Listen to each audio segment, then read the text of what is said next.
Wow. Oh my God.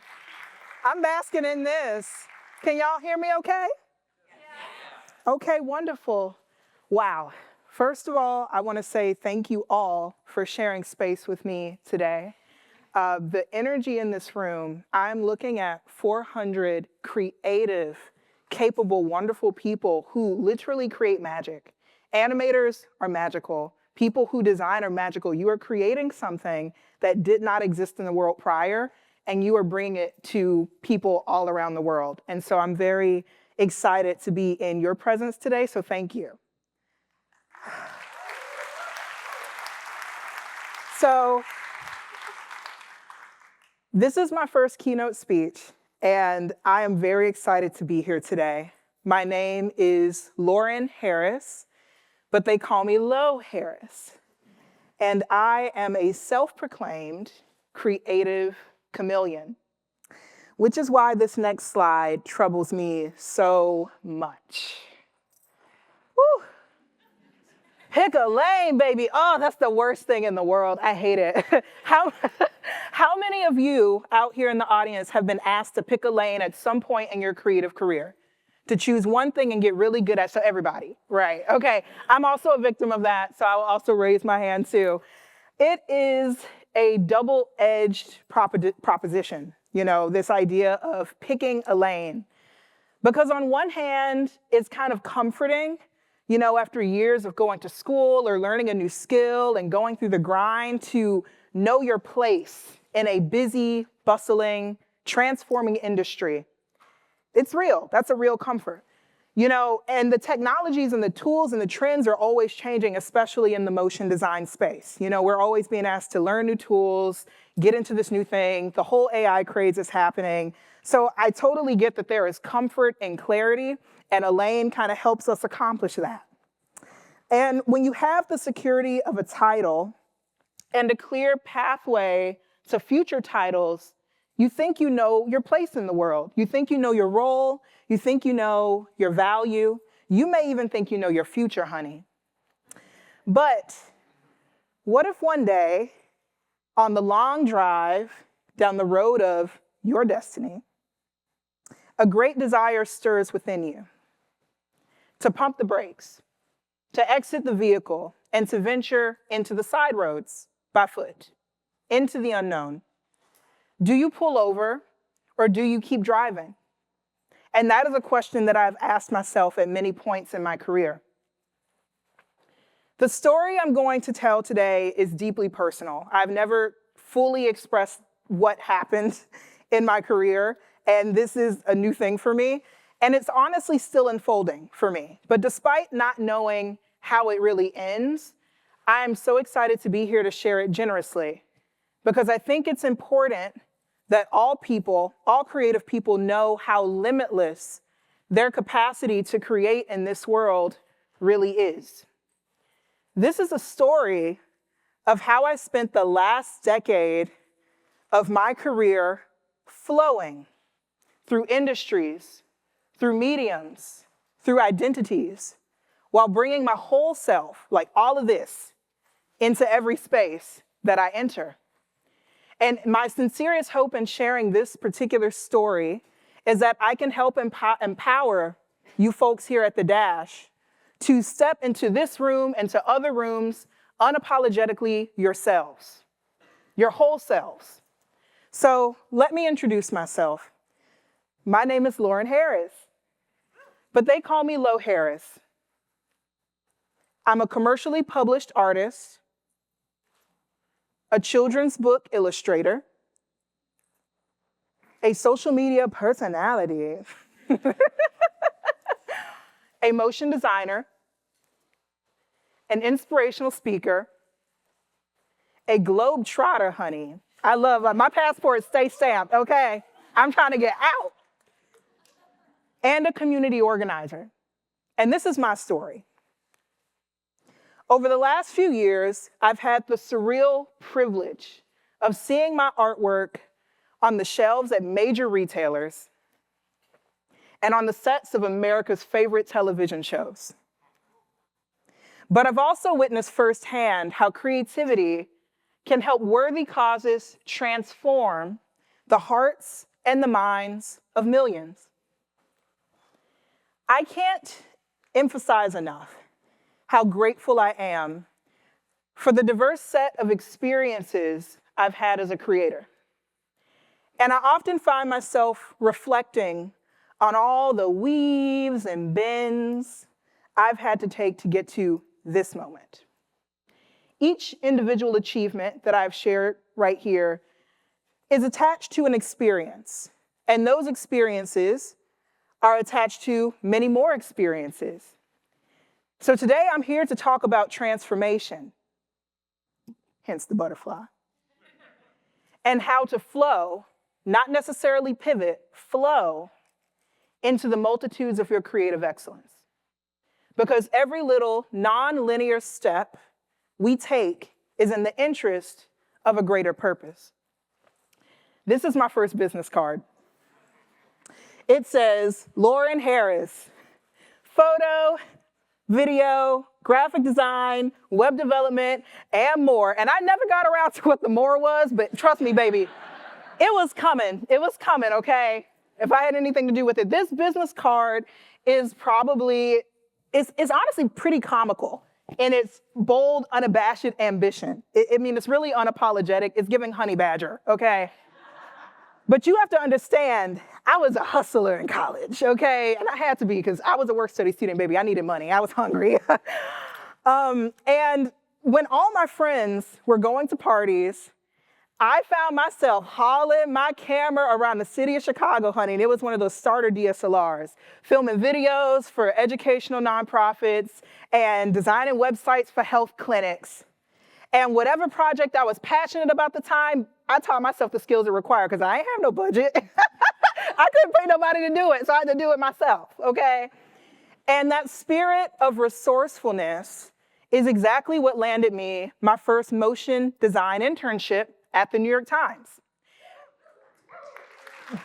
I girl bossed, okay? I actually never took a formal animation class. I am a proud graduate of YouTube University, honey. But somehow, I found myself in an extended internship learning from designers at one of the most impressive newspapers in the world and building a skill set that would open so many doors for me in the years to come. And I didn't know it then, but I was resourceful. I was resourceful. I was possessed by the benevolent spirit of entrepreneurship. And it still haunts me to this day. Every day I go to sleep and I wake up and I'm like, I have a new business idea. I love that kind of stuff. And I might not have been the most academic person, because trust me, math is not my friend. I'm not a mathematician. I struggled in that. But I had an insatiable desire to make. And that desire often gave me a very special ability to master any skill just enough to make the thing. The film, the community, the story that I was hell-bent on seeing in the world. My first job out of college was at the NBC Universal East Coast Page program. That's me in my little suit, okay? So if you ever went to 30 Rock, you ever took a tour in the year, 2018 to 2019, I probably gave you a tour, honey, okay? And I'll be honest, by that point, I had never seen a single episode of 30 Rock. I did not know what that was. Again, girl bossing into things by accident, honey. I just be walking up, showing up. But that year changed me. I swore up and down that I would never move to New York City. Okay, it was loud, it was dirty, and it's still loud and dirty. And it was expensive, and it's still expensive. And it was just too hard. It's just hard. It's a hard city. There are lots of rewards to living there, but it's a hard city, And yet there I was, Boo-Boo the Fool in New York City, after I said I wasn't gonna do it, hustling to 30 Rockefeller Plaza at 6:30 a.m. in the morning to go help a bunch of moms and tourists make their debut on the Today Show Plaza. So I was like, okay, here I am. And my year as a page was very challenging. I mean, I was working 60 hours a week on my feet in little loafers and a pencil skirt. Oh my God. It was challenging, but it was transformative. It really was. And the first lesson that I learned in my career from the Page program was how to appreciate all people, no matter how different you are. After the program, I stayed on as an entry-level animator at NBC News. By this point, I had a few motion design internships under my belt. But for some reason, because I didn't go to portfolio school, I did not believe that I had the proper credentials to call myself what I was, which was an animator. And I thought, I thought I needed a degree from portfolio school and an encyclopedic knowledge of typography and color in order to feel confident enough to tell people what I was. I knew I had the burning desire to make the things I wanted to make, and I definitely knew I was stubborn enough to get it done. But this new position finally gave me the validation that I thought I needed. I was officially an animator by title. And I spent the first year and a half learning from my talented colleagues and staying quick on my feet in a high pressure, and it was high pressure, I worked the election, production environment. I found myself working especially hard to prove myself, actually, to make sure that my boss did not regret hiring the 23-year-old self-taught designer from Bessemer, Alabama. And I desperately wanted to belong in the spaces where stories were being told. But as I settled into my life as an animator, I learned something that totally stopped me in my tracks.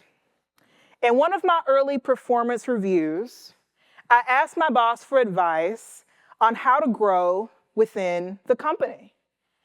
And he's like a New York Italian. His answer, and you can imagine it in his accent because I can't do it. You can't do everything, kid. Niche down. Pick something and stick with it. I was like, who am I, Rocky Balboa? What's going on? And I remember feeling so offended. I was so offended by that answer. Was this man telling me to shrink wrap myself into a little plastic bag in order to be successful? That wasn't gonna work for me. That advice triggered a professional identity crisis in me, okay? I was questioning every achievement I'd made up to that point. Was I an art director or a motion designer? Could I become a producer? Do I wanna be on camera? Did I choose the wrong major? Was there even a life beyond production? I felt like a monkey shot into space, ill-prepared. But despite being offended at the time, that comment did spark something very important and special in me. A desire to create outside of the structure, something that can't be regulated or judged or measured by other people. So then I decided to pivot. When I was a teenager, I drew all the time. I created fantastic renditions from my imagination using Photoshop and my laptop mouse. And this tendinitis or whatever is proof, honey. My hands hurt. But when I started college, I made a conscious decision to move away from my illustrations so I could focus on getting a real job. And by the way, my parents didn't even ask me to do this. I set that limit on myself, which is that sucks. Why did I do that? One day, my coworker, and she's in the room, Heather Seidel, bless her. My coworker was drawing on an iPad, and watching her draw illuminated something special in me. That next week, I bought a refurbished iPad, downloaded Procreate, and opened a secret, and secret is the key word here, it was supposed to be a secret, Instagram account under the name Lo Harris. So my friends couldn't find me. They knew me as Lauren. And every night I came home from work, I curled up with my iPad, and I drew all the things I wanted to see, be, and do in the world. I wasn't always happy with the results, but it did awaken an old passion that had lain dormant in me for years. And I enjoyed, over time, developing a style that became uniquely my own. And one day, after months of compulsively doodling, I woke up to 20,000 followers on Instagram overnight. And just like that, all my friends found out about my secret art Instagram account. I'm like, damn, y'all wasn't supposed to know about that. And what happened next was a blur. And everything changed overnight, seriously. And I was young when this happened. Within a few months, I quit my job at NBC. I filed for an LLC. And now I was this freelance artist with a decent following and all this commercial interest all at once. I fielded illustration requests from any and every brand or entity you could imagine. Amazon, Cosmopolitan, Meta, Google, the United Nations. I don't even know why they needed illustration. And these were spaces that I never thought that I would have a voice or visibility in at all. Every morning, I kid you not, I would wake up to a new email from a big brand or a notable figure wanting to work with me. It was the ultimate pivot that swept me away very quickly. I transformed into Lo Harris, but there were many points in my Lo Harris era where I abandoned parts of myself in the interest of building, maintaining, and growing an art business. And while there were still pieces of Lauren Harris that I wanted to bring with me, and I really did want to bring her with me, I ultimately chose to leave her behind. My time as Lo Harris, the breakout artist, was like something out of a movie. It was exciting and it was surreal. And the big lesson it taught me was that everything is temporary. Between 2020 and 2022, business was going well, but by 2023, honey, that energy shifted. It was different. The budgets shrank. The projects, gone. Overnight, goodbye. And I found myself spiraling into debt, like a lot of debt, trying to maintain this business that I had created. I felt like I was losing everything that I had built over the last 3 years. So you know what I did? I pivoted again. And pause. I don't mean to hang you over a cliffhanger here, but I do want to talk about the word pivot because I actually hate that word. I hate the word pivot. I hate that word. Sure, pivoting has helped me evolve my work and stay adaptable and fluid. But the way we talk about pivots in the creative industry right now is trash, okay? We treat it like a one-way street. Like once you pivot, you can't look back, okay? And once you brand yourself as something new, it's almost like you have to forget about all the positive that came from that previous iteration of yourself, because it's almost like you failed it. Like you're embarrassed to go back and just reference that because, oh, this is my new life, you know? I immediately took a full-time job at the Innocence Project. And for the next year and a half, I worked as their creative lead. And I was the first in that role. And this is a law firm, y'all. Like they are lawyers, okay? Little pinstripe suits, all right? And here I come in my bright dress. It's like, oh my gosh, let's be creative. And after falling so hard as Lo Harris, the artist, I actually really reveled in having a regular, steady, easy to explain at a party job for the first time in years. But I eventually realized that job was far from ordinary, as is everything in this lifetime. The work was incredibly meaningful and emotionally involved. For those of you who aren't aware of what the Innocence Project is, they are a carceral justice organization that works to exonerate individuals who have been wrongfully convicted for crimes they did not commit. I was meeting, you can give it up for that. I had the supreme privilege of meeting, interacting with, and getting to know men and women who have spent decades of their life behind bars for crimes they did not commit, and working with a fabulous staff of lawyers, social workers, and other individuals who have dedicated their lives to freeing them. And so being a creative in that space was definitely eye-opening. They are probably some of the most passionate people I've ever met. And I poured all of myself into that role, because you better believe if I show up in a room like that, I'm not about to leave them hanging. I got to bring my A game. But between the ambitious workload and the emotional subject matter and 2 death row campaigns, I really began to fray. And while I do not regret having the privilege, and it was a true privilege, of contributing to an organization like that, you know, I had to figure some stuff out. You know, the clients and my colleagues at the prestigious law firm taught me some very important things. One of the most important lessons, honestly, in my career to date, which is how to fight. How to fight.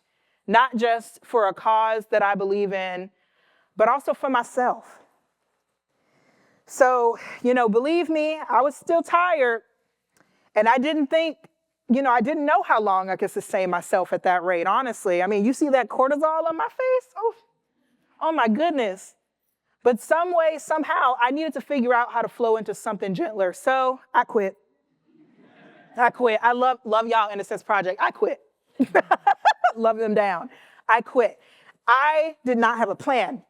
I did not have a new title waiting for me. I just had a deep desire to change my situation and figure it out as I go.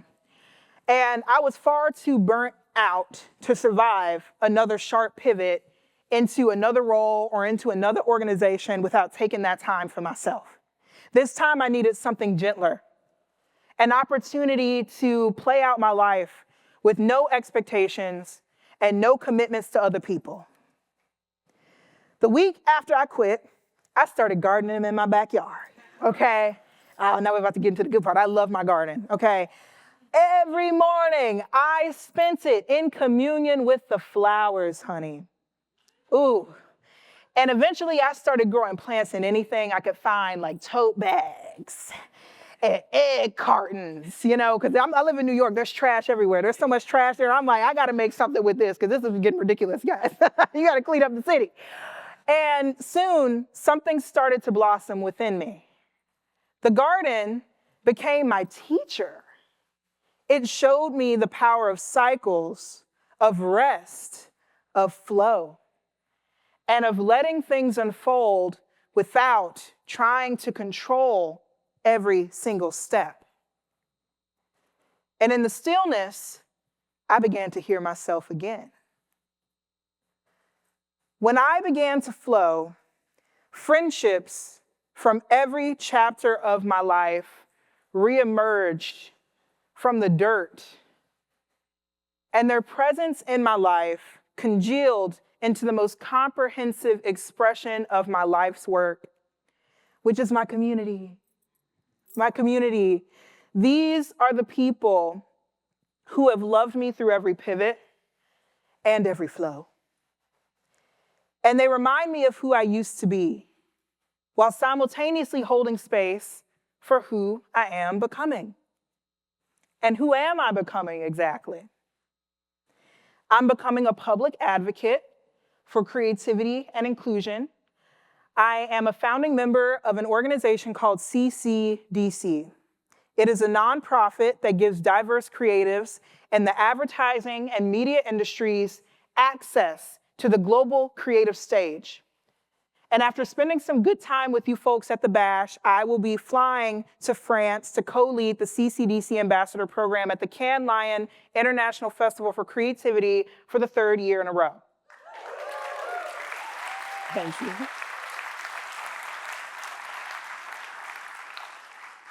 I am becoming an author. I'm currently developing my first solo children's book, Picture Imperfect, which is coming out in 2027 with Make Me a World imprint at Random House. Thank you. And finally, I am building Grow with Low, a new project that connects my art with nature and community through plants and gardening. But this is not a pivot. It's a flow. A pivot is reactive. A pivot is sharp. But a flow is grounded. A flow is present. Flow lets you move forward without abandoning where you've been. Before I end, I would like to leave you with a little gift. Today on this stage, I present to you the aptly named, oh no, 8 Commandments for Multidisciplinary Creatives Trying to Stay Sane in a Digital Age.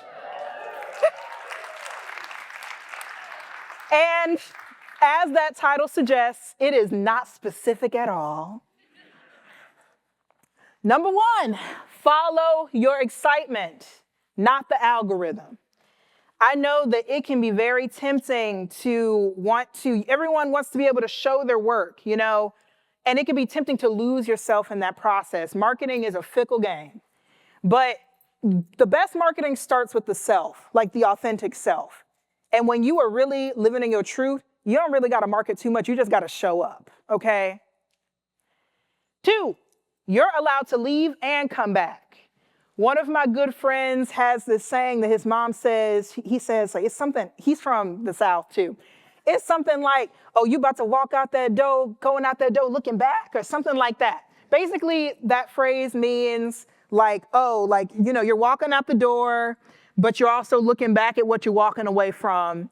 And sometimes you could do that and then come back and turn around. You can do whatever you want. This is an open world map, honey. You can do what you want. Like, I love GTA. It's an open world map, okay? And the worst thing to happen to the Sims franchise, by the way, while I have like a public forum, is if you are here, is getting rid of the open world map from Sims 3. That was a damn shame. Awful. Terrible decisions were made. 3, your work is valid, even when it's in progress. Everybody wants to put things in a nice little ribbon packaging and be like, and now it's ready to be seen. You're going to be witnessed whether you like it or not. So you might as well go ahead and accept that and keep doing what you're doing.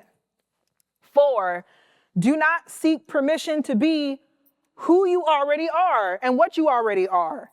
You don't need a title. If you sat there and you animate something, for those of you from that poll today who are saying you are just getting started, if you have sat down and you animated something, you're an animator. Oops, you did it. Whoops. You don't need a job to tell you that. You did the thing. So what are we talking about? 5, embrace the medium that matches your message. You do not have to confine yourself to this one thing that you've been doing for 10, 20, 30, 15 years, whatever, however many years. You can change mediums. I'm Lo Harris, and I talk about transformation and confidence and creativity, and I do that through speaking. I do that through my art. I do that through animation sometimes, although I don't be tossing keyframes like I used to, y'all. Maybe we could work together with some of y'all. There's so many wonderful animators in here. There are so many mediums that you have access to as a human being. We are not meant to be specialized industrial machines that do this one thing on a conveyor belt. Baby, go be free. Ooh, go be free. 6, pause before you perform. And believe me, I love some performance art. Performance is fun because sometimes delivering information in a fun way is just so great. But if it is compromising that authentic self that we talked about earlier in the commandments, pause. Just think about what you're about to do before you do that. 7, your identity is not a brand, it is a garden. Okay, there are seasons to this. If I could have it my way, I would be growing tomatoes in my garden all year round. But winter has got to come. Sometimes it's gonna get slow. And what are you gonna do in the winter? Go pickle something, you know what I mean? Go like plant some garlic. Garlic grows over winter. Find a way to interpret yourself throughout the various seasons and flows that you are going to be experiencing inevitably. There is no such thing as everything being the same that it's always been forever. Things are going to change and things are going to move. And you just got to be like water. Be like water. 8, repot yourself when your roots outgrow your container. I live in New York City and people love their plants because there's no plant life, you know? But I see so many businesses and they plants just be sad. Like, I don't know how many people here have snake plants, but if you've ever seen a snake plant, you know a snake plant is struggling when the pot is just way too small for it and it starts bolting up like this, getting all skinny. If you have a skinny snake plant, I need you to repot that thing when you get home because it is not thriving. It's growing up. You wonder why it look weird. It look weird because it's not supposed to live like this. It is outgrown its container, right? And it's very important. People and plants are very similar. Nature has all the lessons that we need in order to live a healthy, sustainable life. Nature's there for a reason. Learn from her. I'm about to go to the Natural History Museum after this. See you there. All right. So I'm standing here today not because I figured everything out, because I don't even, I'm blacking out right now. I'm not going to remember any of this. But because I finally stopped needing to figure everything out. The creative life is not a ladder. It's a garden, and it blooms in all directions. And if nothing else today I've said sticks with you, let it be this. Are you ready? Can you let me know verbally that you are ready? Say, I'm ready. Never turn your back on the possibilities of you. Thank you so much.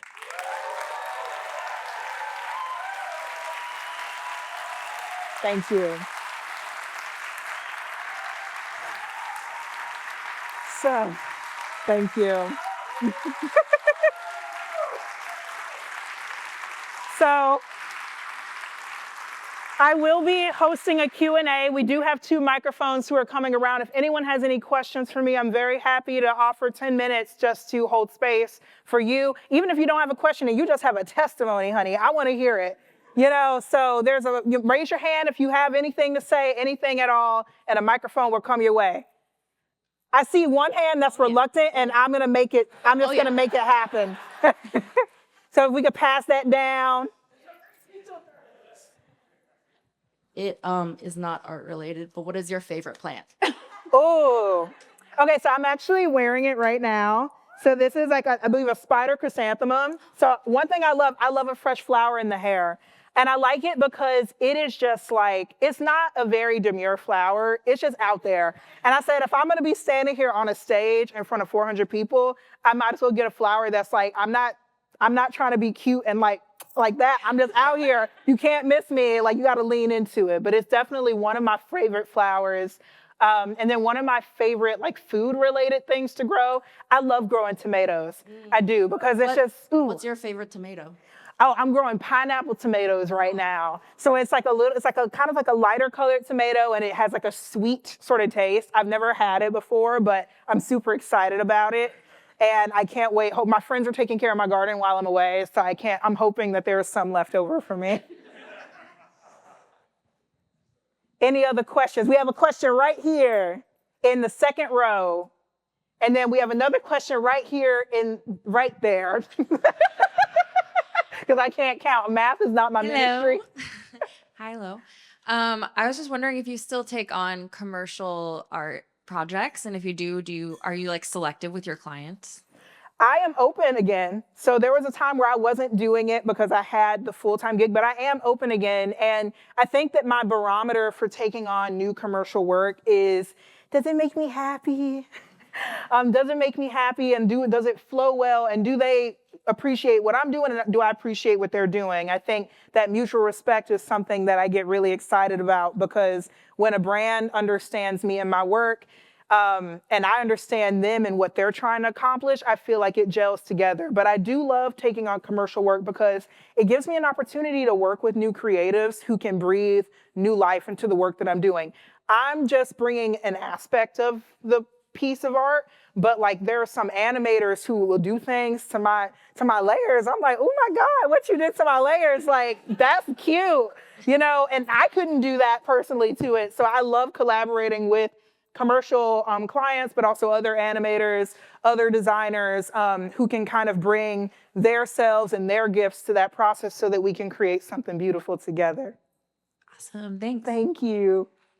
And then we have a question right here. Yeah, it sounds like you are always doing something. You always have a project in the works. I often struggle with wanting to do something, but not knowing what or how to start, classic executive dysfunction. What advice do you have for that? And do you ever experience that yourself?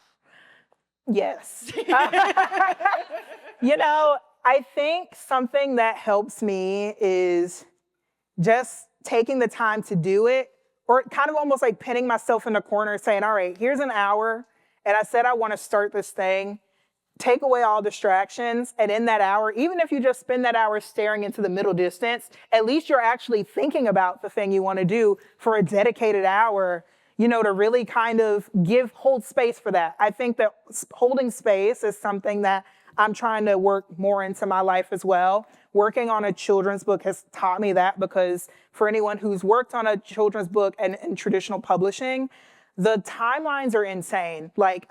This book has been in production for the past 2 years, essentially, and it takes forever, and it's such a marathon. And as someone who's come from that commercial side of just like, hey, we have a quick deadline in the news side, it was weird for me. I was like, are you sure that you're happy with this product? Because why have you not approved anything? And it's been 8 months.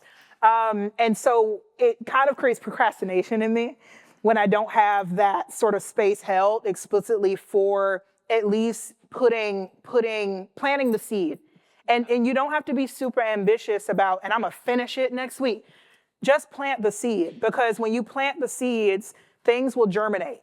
Now, don't plant too many seeds, because I made this mistake last year in my garden where I was just throwing seeds all up in the dirt. I didn't know anything about the spacing. I didn't care, actually. I didn't really care. And then I had all these plants that were competing and choking each other out. And I wasn't able to take care of them because there was just too much stuff. So just hold space to plant seeds for things and let it germinate naturally. And then when the time is right, you'll know that it's time to, pick it up and say, all right, it's time to transplant this or to water this or to fertilize that. I hope that's helpful. Thank you so much. Thank you. I'm gonna there. Can you raise your hands real high, because everybody's over here being cute. Yeah, sorry. Okay, so I'm not gonna call people anymore, but just you keep your hands up. Okay, I have the mic, so I'm gonna go Yes, next. ma'am. You talk towards the idea of knowing the message that you want to speak towards in your art. Do you have any advice for finding the messages you want to speak towards as an artist? You already know. The message is inside of you. I feel like I second guess that a lot, and the things that are worth putting out there, or not, maybe worth isn't the right word, but selecting what to spend time on, because there's so many things you can really work towards. Do what your soul is hungry for. One day I woke up and I decided to dress, act, speak, do exactly what the soul inside of me wanted. And that changed everything. My food changed, my dress changed, everything changed, because it was just, there's this urgency. And I think sometimes we're taught to suppress that urgency within us in order to be marketable and in order to be sustainable as businesses, as creatives. And people really, as creative people, you all know, people act like we should just be happy to be getting paid to be creative. The creative class does not get the clout that it deserves. You can clap. The creative class is often really kind of say, you should just be happy to be here. And then we're given these horrible hours, these horrible deadlines. People who know nothing about what it takes to make what we make are making all these careless notes sometimes. And there's a lack of respect, And it's because of that culture and the way that creatives have had to monetize in order to keep being artists, the artist class does not disappear. It's a part of every society and it's necessary. But it's important for us, we still have to survive in this capitalist society, but it's important for us to hold that space for ourselves. Okay, listen, I'm gonna say the thing that's most urgent to me, and you don't have to force it either. Just take that time, because it'll come out when it's ready to come out, and it's yours. It's your spirit already knows what it is and knows how to find that message and what that message is. And it may come to you while you're traveling. It may come to you while you're washing the dishes. It may come to you in the most mundane moments. When I started gardening, I felt like my synapses ignited, and I was like, oh, I get me now.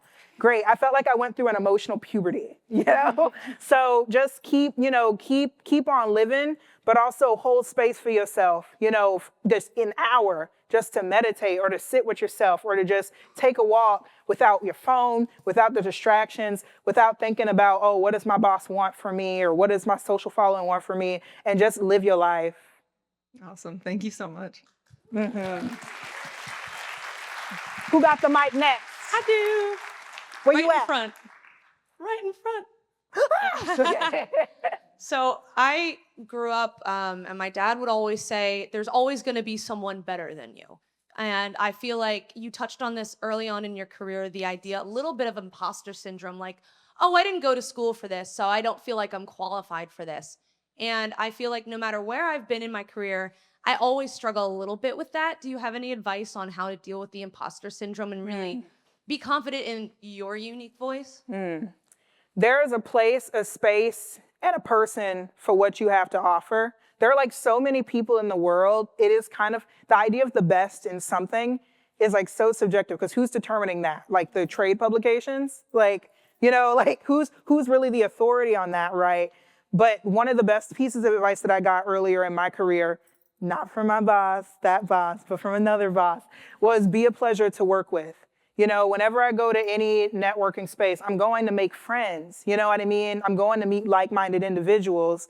And the like-minded individuals that I happen to meet all have these talents. And those are the people who I want to turn to. You know, I don't want to go down the list on the top 2, 3, 4. How many of y'all have seen like a top destinations or a top listicle thing that some authority is saying, this is the best thing? And then you said, ugh, you know what I mean? I'm not following that advice. I want to ask someone I know. It's the same thing in our creative careers as well. And, you know, even just taking the stratification of like what's best or not best out of the mix, it's about like, are you excited about the things that you have to contribute and that you are making?